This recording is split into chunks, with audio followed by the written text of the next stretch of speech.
Well, Baba, what an honor. What an honor to be here with you today during my first week on the job as superintendent of schools. And I think, as you and I have said many times before, a conversation like this is really like 20 years. It's been a while. When did you, wait a minute, we met when you were a principal, right? Yes. How long ago was that?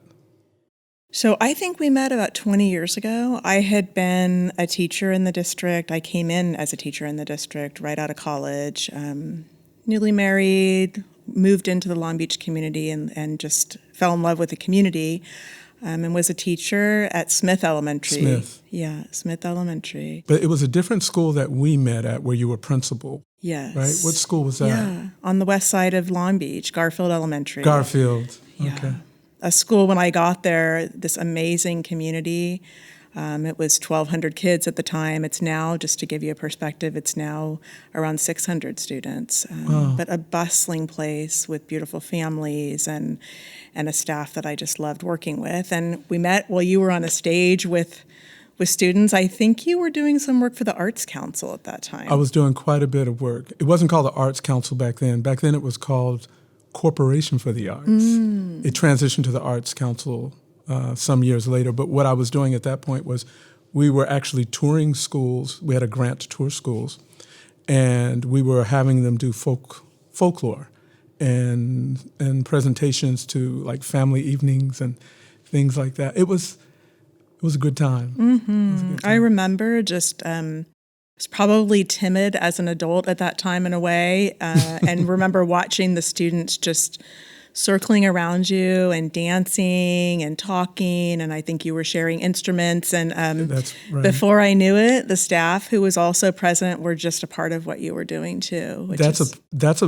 a part of the craft. A lot of times here in the West, we look at those sort of things as entertainment, but anyone who knows the depth of storytelling understands what was actually going on. And I think that's why our relationship developed, because I think you saw beyond the entertaining aspects of what was going on, and the children gravitating toward the story, toward the moment. It created an environment conducive to them being able to accept and learn and grow. So it looks like entertainment to most people, but it's so much more. Yeah, I've been so struck with the power of story and watching you over time, but really just thinking about when we listen as people, how much there is to hear about children's stories and about adults' stories. And so talk a little bit about what you bring out in your work. I'm going to have you talk about storytelling at some point, but talk about just the things that you bring out among children and adults when you use the power of story with them. I think I would like to take credit for what I do, but I actually practice an ancient craft out of West Africa, of a storytelling craft, an oral historian's craft. So one of the things I always open up with is making sure that everyone who's present understands that I'm not really a storyteller, I'm a griot.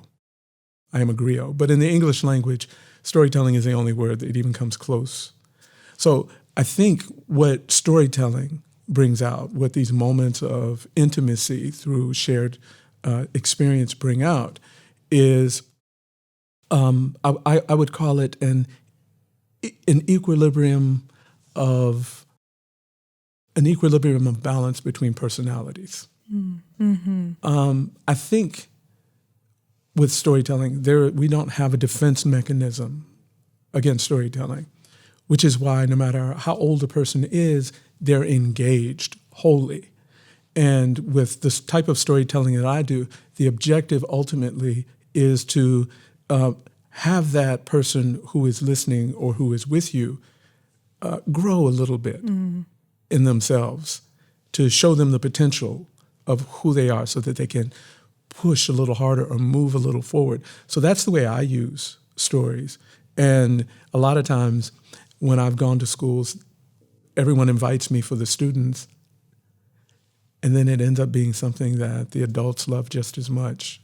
Yeah, I've heard you talk about, and I've thought a lot about story in its relationship to building empathy.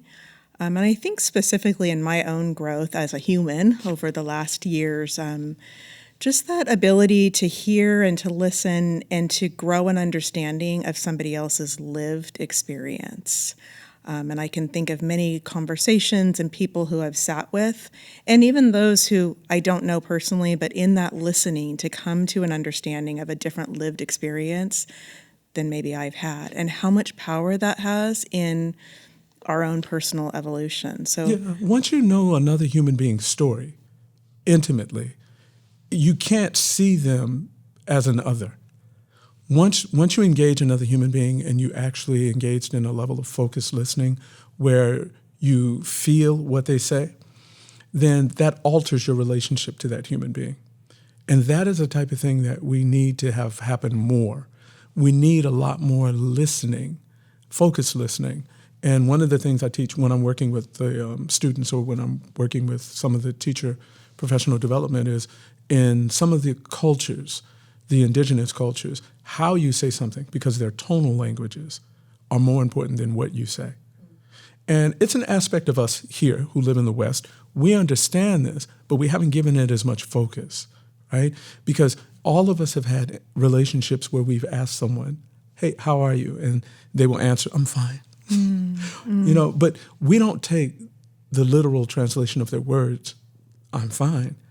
We go after them and say, wait a minute, what's really going on? Because how they said the words was more important to us. So listening is a skill, and if you haven't consciously sought to develop it, you don't have it.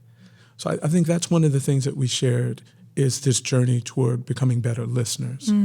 I have a personal experience relative to what you just said that I'll just tell a little story, that answering the question, how are you, and saying fine. So I'm a cancer survivor, and in the period between diagnosis and treatment, I was walking the earth, doing what I could, going to work and doing the jobs, that were before me. And I remember finally having kind of this moment where I stopped just saying, I'm fine. And not only did I stop saying it for myself, I also started to see people differently that were sitting around me. And I stopped just asking, how are you? And just allowing fine to be the answer, because I was answering fine when I wasn't fine. And so I love that, just what you just said about there's a the level question. there's a level of vulnerability in even exploring that level of questioning for yourself, that level of self-reflection where you say, like, for example, you said, I'm not just going to ask, how are you? And you took your own experience, you internalized it. That level of self-reflection is what is needed for us to turn a lot of these corners that we're facing. In order to ask yourself, like people are always saying, speak truth to power. And when I'm dealing with my high school students, they love saying, I'm going to speak truth to power. But where I start them with is, you have to speak truth to self first. You have to examine your perspectives, the way that you are viewing the world, the way that you are engaging, before you can even think of speaking truth to what we call power, because the true power is inside, right? So when I say speak truth to self, that's really what I'm talking about, especially, and just like you're nodding right now, my high school kids always get it. They always get it. I have never had anyone confused by those levels of discourse. So I appreciate, like, not everyone would be willing to talk about, I was a cancer survivor, but we need that level of vulnerability now. So I'm gonna let you know, I appreciate that level of discourse. It's definitely deepened my human connection to others by allowing myself to be a little bit more vulnerable. And I can think of, not only has it deepened my connection, but it's allowed me to move from something that was really scary and a really, really hard time in life to helping others and to using that life experience to benefit, in particular, women. I had breast cancer, and so that's more prevalent in women. And so it's brought others close to me to go alongside them in their life journey, which is an aspect of empathy as well. So, there's pain. We learn through the pain. Yeah, it's true. So I want to pause. This is a little bit of out of sequence, but you wrote a book about your own journey and going back to journey. So I want you to talk a little bit about the journey and why you decided to do the writing that you did, and then share. I could share a few things about reading your book too. Well, the book it's titled "Road of Ash and Dust: Awakening of a Soul in Africa." That's the title of the book. But I do want to talk about it, but I'm an author. So crossing paths with someone who's actually read the book is exciting for authors. So if I can just ask you, what stands out most in your reading of the manuscript? So many things. The first thing, I don't love to fly, although I've kind of trained myself to fly. And so in your opening couple of chapters, there's the imagery that goes with your long flight to Africa and all the thinking you were doing and the discomfort, just the physical discomfort that goes with it, as well as the thinking that you were doing and this journey that you were entering into. That realization that I was crossing the Atlantic in the opposite direction of my ancestors who had come here over 240 years ago. Yes. That was a disassociating moment. And to be so mindful and so aware that you couldn't sleep, that you were thinking about all these things. I have really strong imagery of the community that you described, and really like the interactions of people, adults and children, and the care for one another, and the physical space. Like your book took me to a place that I really could create what community looked like in the places that you went. I appreciate that. Yeah, and also going for your kora lessons, and I just could see the kind of parade to the place where you would take your lessons to learn the craft of playing the kora, which is something that is part of what you do now. 30 years. I've been playing for more than 30 years. Yeah. I'll tell you this. One of my reasons for writing the book, one of the main reasons for writing the book, was because being a black man, I'm from here. Being a black man in this society, I have grown up witnessing the changes, the tumultuousness, the attacks on... I've grown up as a black man in this society, so there are things that I haven't been able to avoid. That being said, one of the things I wanted to do was I wanted to give voice to many who don't have that voice.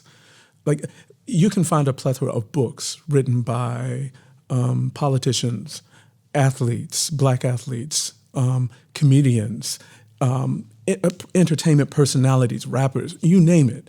You can find a lot of books that are either written or ghostwritten for them. But the voice of that black man who doesn't sit at the pinnacle of a political career or in entertainment, or who is just the voice of someone who has grown up here. I wanted to have a nuanced interpretation of what it means to be a black man in this society. And people were warning me. They said, no one's going to read that book. But people are reading it.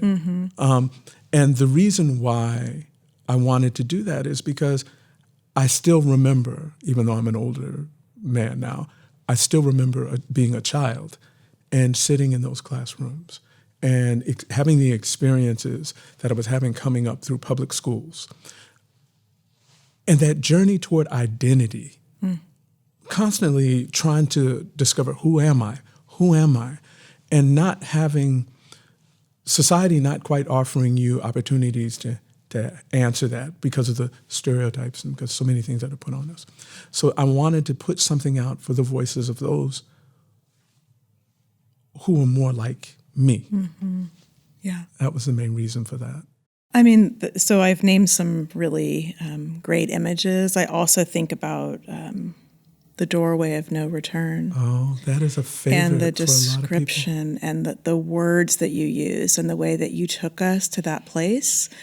And the connections that I made in reading it and thinking about white supremacy and white fragility and how we as white people in society many times want to say, I'm not racist, or I'm not, but we're not willing to go way back and study where things began to make society a place of that is what racist thought. That's what we have to do.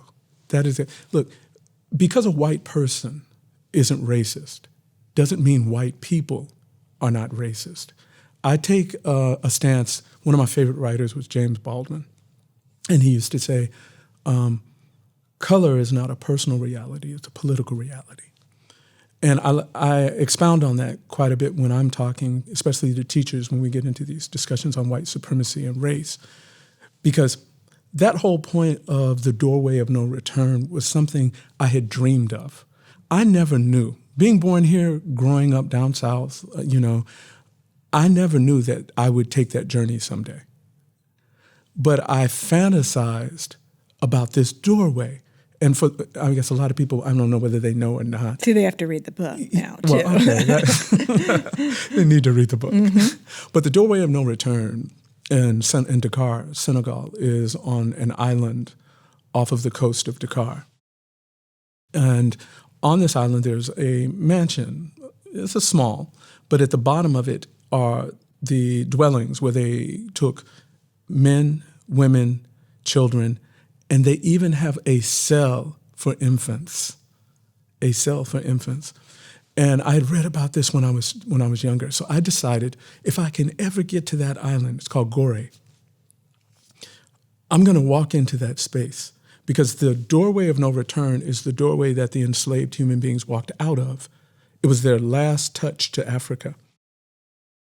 And I made a promise to myself, if I ever made it to Gorée, somehow, some way, I would not enter through the front door of that space. I would enter from the water, and I would come back through that doorway, because for me, it was a spiritual ascendance that spirit does not die.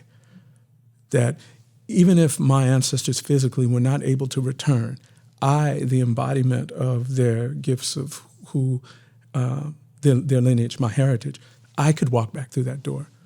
So that was my main reason for doing it. It was a spiritual statement. And oddly enough, a lot of people have an affinity for that chapter, and I'm talking about that more than anything else. In fact, you just reminded me of something. I recently, late last year, I was in Senegal. I had gone back. I was touring schools. The government had invited me to tour schools there. And I made it back there to Gorée again. And the question I kept getting everywhere I went was about that part of the book. What did they ask? They wanted, it's a strange juxtaposition of realities, because many of the students wanted to ask, you, as a Black American, why did you feel like you could come back here?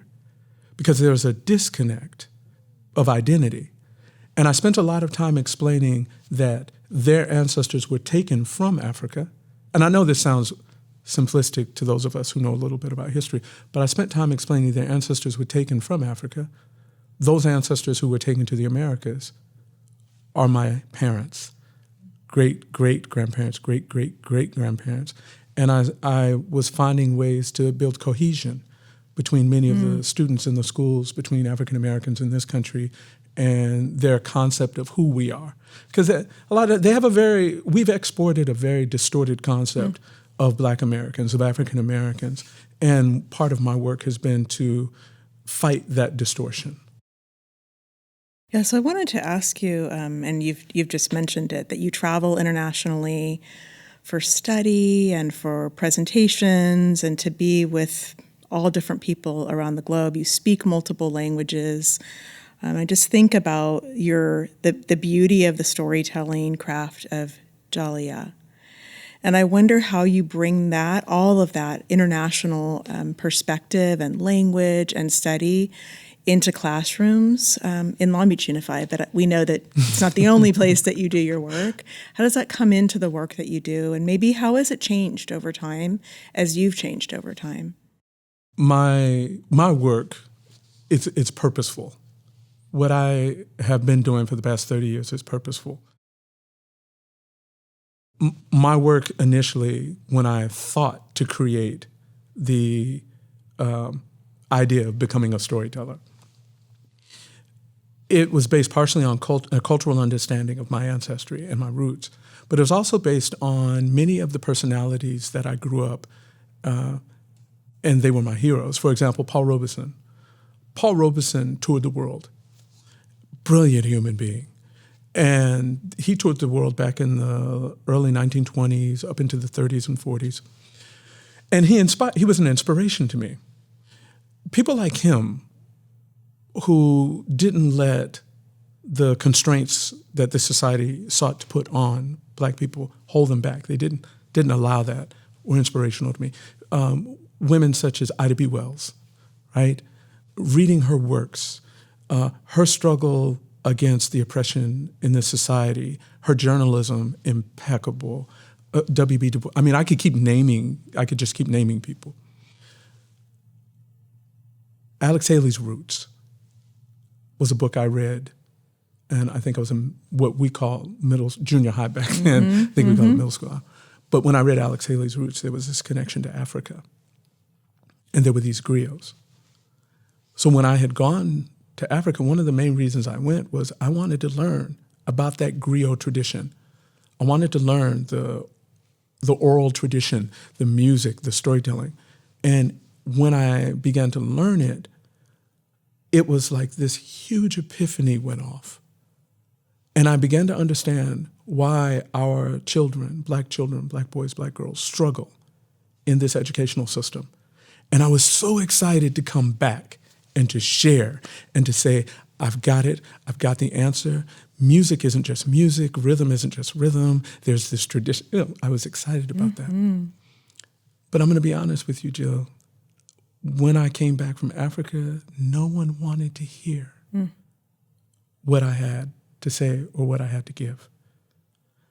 And I remember Paul Robeson saying, don't limit your world. Your world is as big as you make it. And I started soliciting outside of this country. And the next thing you know, I'm getting asked to go to Poland. I'm getting asked to go to France, and I've toured every country in South America. But what wasn't accepted here was welcomed with open arms abroad. So I did a lot of work here. This is my home. I'm never going to give up on home, right? I did a lot of work here, but in order to survive, I had to create an international platform out of necessity. And I think in that platform, what's evolved is now there's a recognition. I'm so much older now. I wish it had been so much more acceptance 30 years ago. But there's more of an awakening. And the awakening did not start with the death of George Floyd. The awakening started decades ago. And it has been a protracted struggle to get to where we are today. And I mean, I would like to say, I created, I did, but it's not so much about me as it is about my having centered children in my platform. So everything I do, every move I make, everything I read, all of the studying, all of the traveling, is to make sure that our children know who they are. Because once you know who you are, then that unearths your potential. Knowing who you are, part of that is history. I'm sorry, you asked a storyteller a question, and I just went on and on. But you understand what I'm saying. Absolutely. And I'm so glad that you recounted just the decades of work, because the work that we're involved in together in this community that you've done individually, it did locally. Not start, but Jill, it did not start yesterday. It did not start. I'm hearing a lot of conversations from people all over about, well, now there's momentum. Well, now there's energy behind it. Well, now people are ready to listen. We've been having this conversation for 20 years. And I'm glad in your story that you told about your work, that sense of persistence, and knowing that things that are as complex as the topic that we're talking about they don't get solved quickly. They get solved over time with hands locked together, with really raw conversations that people are willing to feel uncomfortable for a long time. There's a song that I used to hear. My great-grandfather lived to be 110, and I used to spend a lot of time with him. There's a song he used to sing, "Keep your eyes on the prize." And there's a part of the song that says, "The one thing we did right was the day we started to fight. Keep your eyes on the prize." And that eyes on the prize is, for me, has been centering myself around making sure that our children recognize who they are. But I don't look to win during my lifetime. But what I do look to is to at least move the needle on the conversation or what we've been doing. And I do look to create sort of a legacy that I inherited from others. So it's my responsibility to leave it for those who come up behind us. I share a similar belief, which brings me to, I want to ask you a few questions. Again, your work in schools is not new, but we sought a partnership, you and I, last summer. Yeah. We were preparing to launch some new levels of work. So again, a focus on equity in Long Beach Unified isn't new either. It's been decades of work. But last summer was a special time. It was a moment of really upping the questions that we were asking ourselves and thinking about story. And so you helped to launch a year of the question about people's stories and really thinking about how stories and knowing each other's stories impact each other. So I'm back in that room, which I wish we could go back to the summer of 2019 because those were great days, and also life was simpler in certain ways. But I think back to that time and just the ways that you quickly helped us to build trust in a room. We heard from voices. At that time, it was principals and assistant principals in the district. We heard from voices that had never spoken in front of 100 people. And in a room of 100 people, we were going there in terms of conversations. What do you remember about being in the community room at Browning High School, helping us to launch our year? With over 100 principals. It was the Leadership Institute. And I remember when you approached me about it, we wanted to center ourselves around a discussion of racism, white supremacy, inequity, and how to build equity, which is a broad and a tough conversation to have. So I remember thinking, how am I going to have that conversation with 100 people? And what I came up with was, I've got to be honest. I've got to be vulnerable. I've got to lay it on the line in front of these people so that they understand that I am not here as a keynote, right? I am here as a part of this community who desperately wants to see this educational system transformed into something that serves all children. So it was a little scary for me, but vulnerability was the key. So when I did begin the conversation in the room, I use music, I use the storytelling, but the methodology behind using music is to get people to relax. There's even brain science behind how the endorphins flow when we listen to music, right? So once they're relaxed, I chose what story I wanted, what words I wanted to share in that moment. And when everyone is calm, they're open. And I felt safe. Once I felt safe to be vulnerable, I started to share my story. But it has to be bi-directional for me. So I wanted to allow time for them to also speak. And I let their questions, once I let them know who I was and what my expectations were and what my history was, I let their questions guide the way. And it's like walking a tightrope a lot of times. But for those of us who have been around a while, it's one that we walk well. So allowing their questions and making it a safe space for them to ask those questions. Because I think the problem we get into is when people don't feel safe in expressing themselves, then they don't. But the Leadership Institute was a pivotal moment of coming home for me, of coming home. That's what it felt like for me.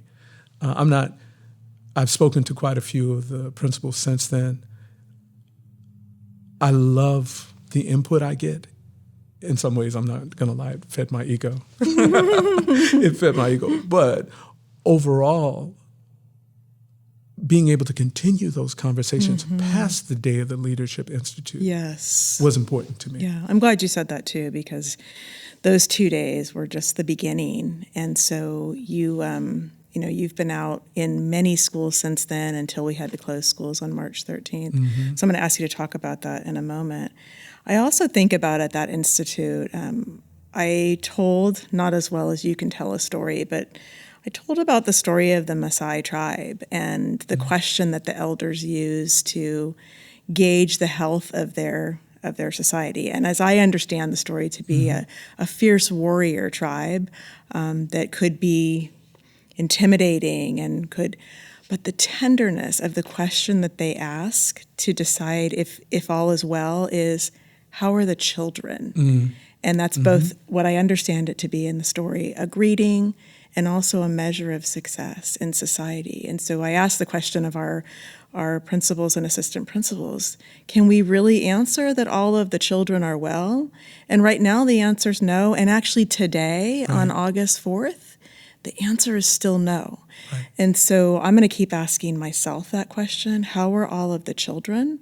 And I'm going to keep asking it of all of us in our school district and community until we get to a point where the answer is yes. And we have to keep pushing. We have to keep pushing. We are going to hear constantly what is not possible, right? We're going to constantly hear why we cannot do things. So when you make a statement such as, how are all of the children doing? There are people who will push back.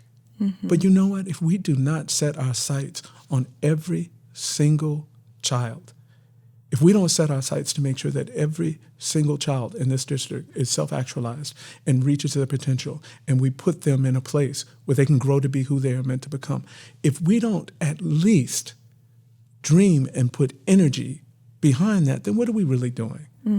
Which is why, this is why I don't debate any longer.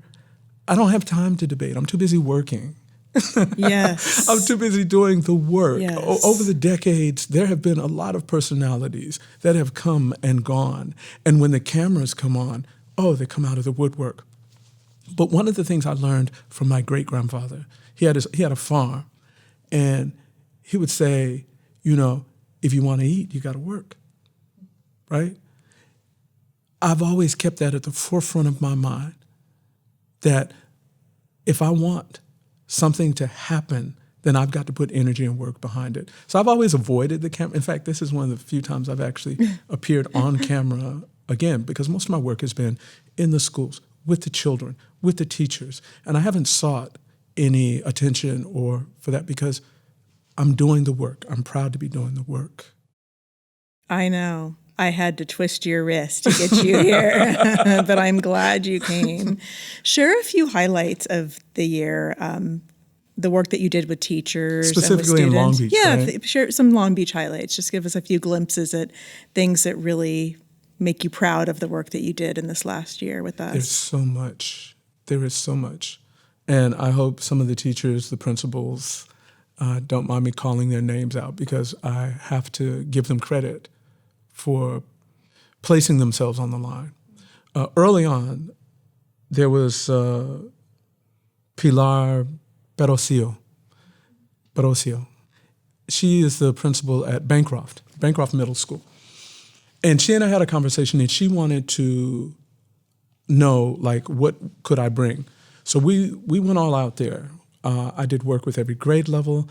I did assemblies where I actually performed. And those are entertaining, those are performances, but it's also a time to give me access to the community and build some sort of a relationship. So we did assemblies for every grade level.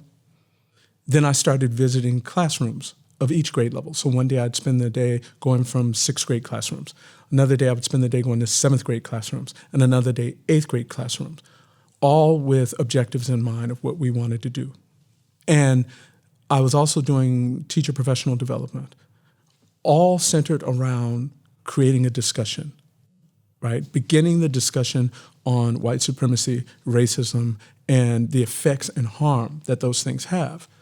And going into those discussions, I had to steel myself, because as a man in half a century, a little over half a century, I know what I'm going to be faced with, right?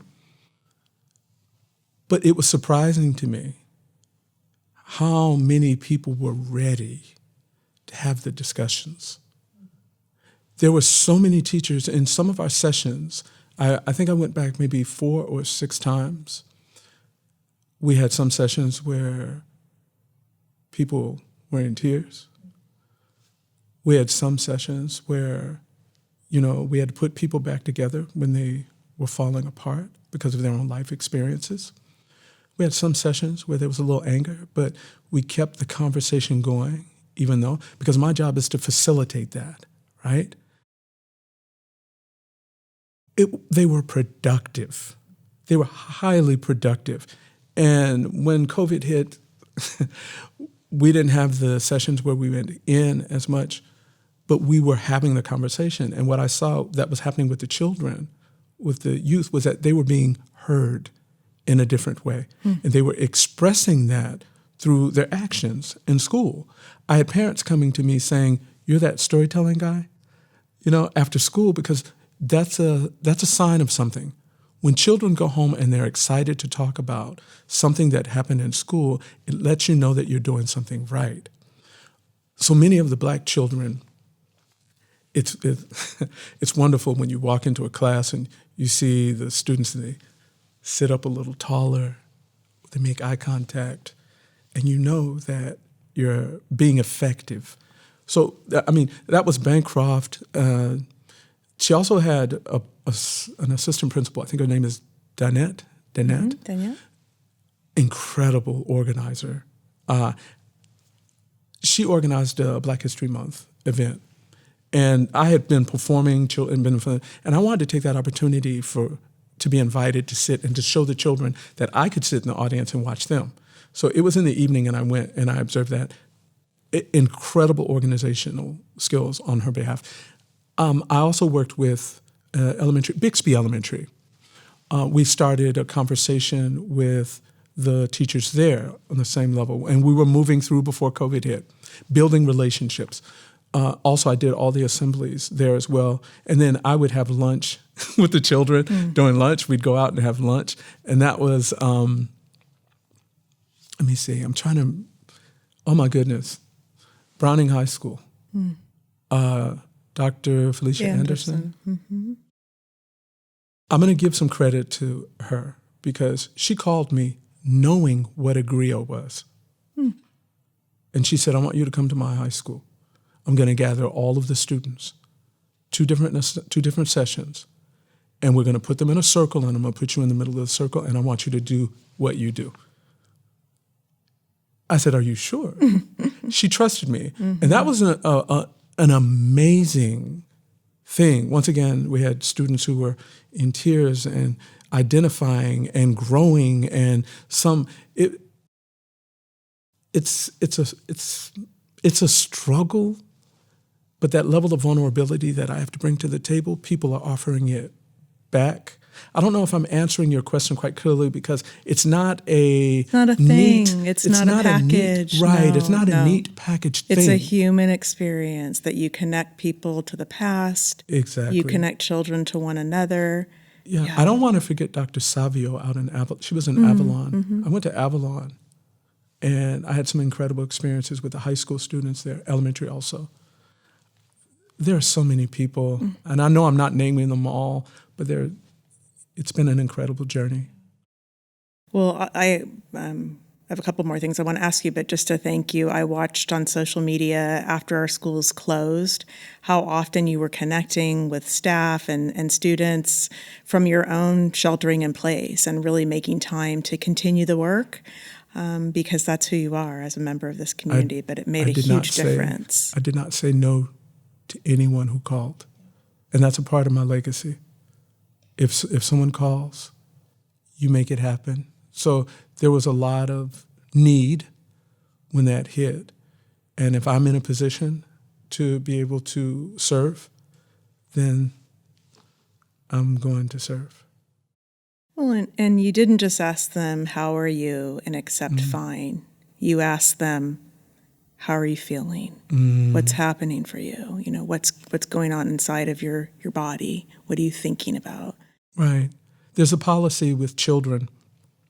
And I used, in working with children, we used to use a developmental psychologist from the 70s. His name is Amos Wilson. I'm trying to remember his name.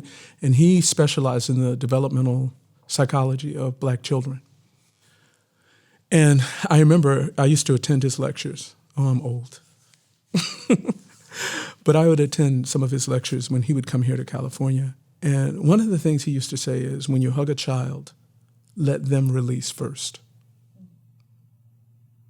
And that, when I was trying to be of service when the pandemic hit, that's really what I was doing in the conversations with children, in the conversations with adults, is I wasn't hanging up until they were ready to be let go. It's that virtual hug, if you want. But people will let you know when you've satiated their thirst. So in those conversations, in those storytelling sessions, in those moments, I made sure, because I had the time, not to try to run away or look at the watch too much. But yeah, that was important to me. Well, I've personally experienced that in you, in times of community unrest, in times of the murder of George Floyd. I knew that you were someone who I could come to, and you have been someone consistently, so I can come and say, here's what I'm thinking about. Can you help me work this out? Please give me your perspective. And I just have so appreciated that wise counsel, your calm spirit, your ability to just to listen, even as I've worked things out in my own thinking by talking to you. And that's something that I know you offer to a lot of people, but I'm personally thankful for that. The way that I feel, and I'm of an age now where I feel people. I don't listen to what people tell me. I feel people. And I felt a sincerity in you. And this was way before you became superintendent, which is, congratulations on that, by the way. I'm sorry. We should have opened with congratulations. No. But there are people in this world, when you've traveled this world enough, you begin to have experiences where you feel the type of human beings they are. And you don't need a discussion. You don't need them to tell you. People demonstrate who they are. And I think there's a certain level of resonance that I have with human beings who I feel are sincerely willing to be in the trenches. And I'm an honest human being. And if you were not that person, I have no problem telling you, I would not be here with you right now if you were not that human being. So I like to believe that there are those of us who are ready to roll up our sleeves and to get this work done. And we've already been doing it, and we're going to continue it.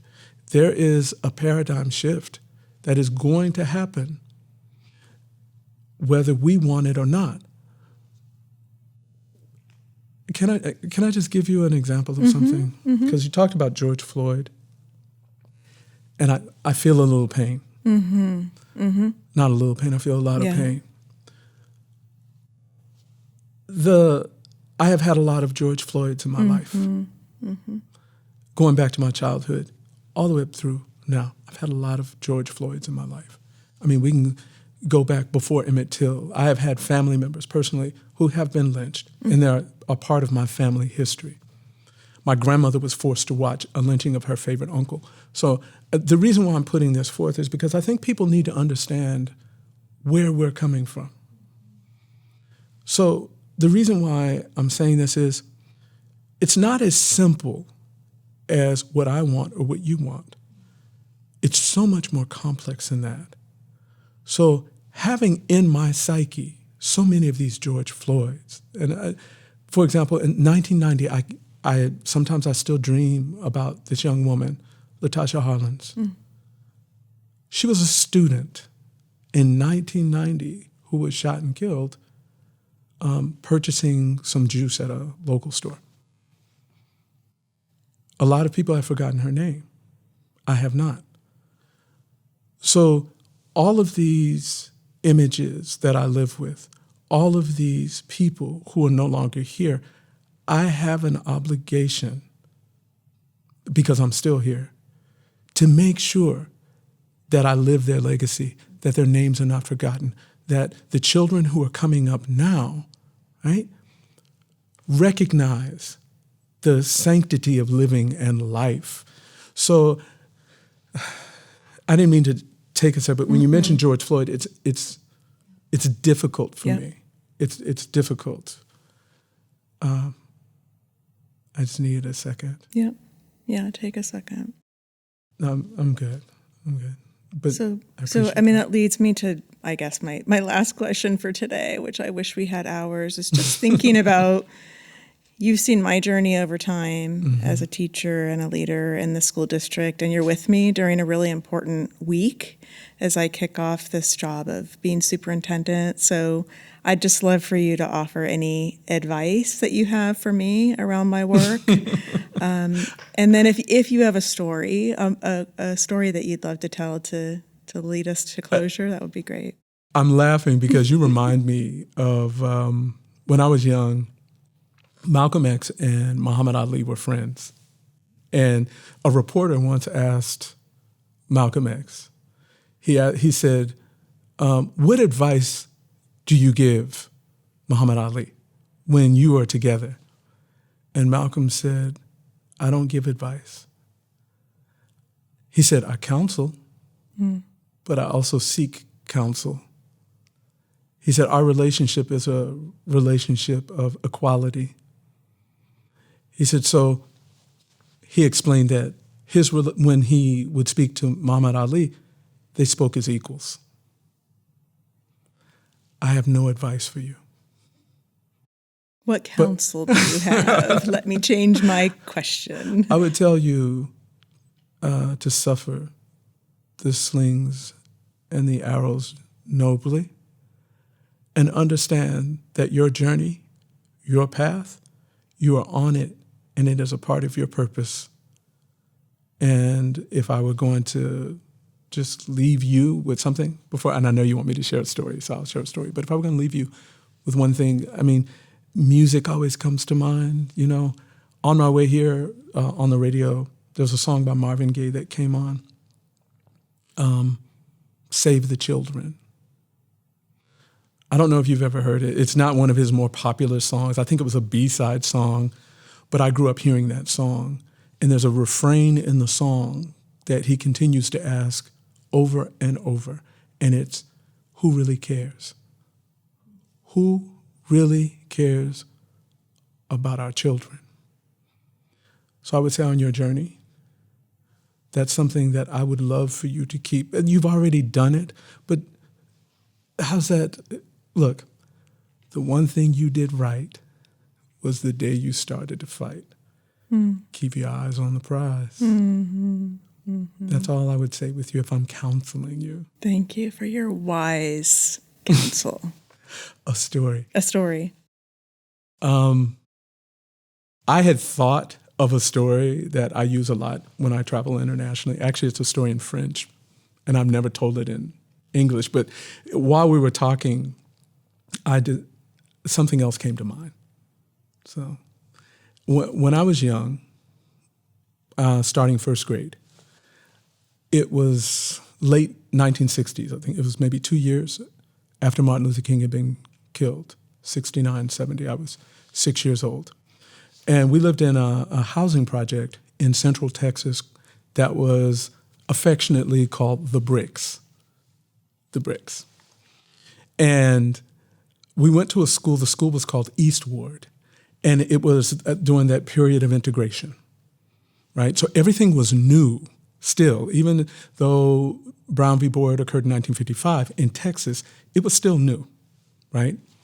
So we would go to this school from what they call the projects, the Bricks, in Killeen, Central Texas, and we would walk to school. And I remember the early first weeks of school. You know, you're a student, you're excited, and it was first grade, so now I was a big kid. Mm-hmm. I was a big kid. And I remember our teacher announced we're going to have a competition, an ice cream party. I remember this like it was yesterday. We're going to have an ice cream party. So whoever brings the most family members back to school night, that classroom will have an ice cream party. So 6 years old, ice cream, that's all you have to say. So I went home and I ran home and I went to the Bricks and I talked to my grandma and I told my grandma, you got to come to school that night. Ice cream party, you know, and my mother and my uncles, and I'm telling all of them. And I remember running out of the house. And I ran like a few doors down, and I was like, Auntie Leslie, you got to come to it was going to get an ice cream party, back to school night. I was like, Uncle Joe, and I'm running from place to place to place, home to home to home. And that night, the back to school night, there were over 30 to 40 people who showed up for that 6-year-old me. Mm-hmm. And at the time, it was about ice cream. Mm-hmm. But now, it's about something so much more. And the incredible thing now is, out of that 30 to 40 people, only 5 of them were related to me by blood. And the 6-year-old me did not make the distinction or did not understand that these people were not my blood relations. These people showed up for me. Something missing in our dialogue today is our capacity to surround these children with that level of love and care. You know, I said projects. Poverty wasn't a part of my life growing up, this poverty that, not that I understood, because for 30 people to show up for you, there is a richness in that. I want to move us in that direction. I'm going to do whatever it takes to build this community here in Long Beach so that we are showing up for our children. Baba, thank you. Thank you for showing up for our kids and helping us to answer that question better. How are all the children? We're so grateful. I'm so grateful to be on this journey with you and to have you as such a good partner to the work that we do, and just that you live and work in our community. So we'll keep on, and I appreciate you being with me this week. I appreciate you, Jill. I appreciate you. I'm sorry, Dr. Baker. Be well.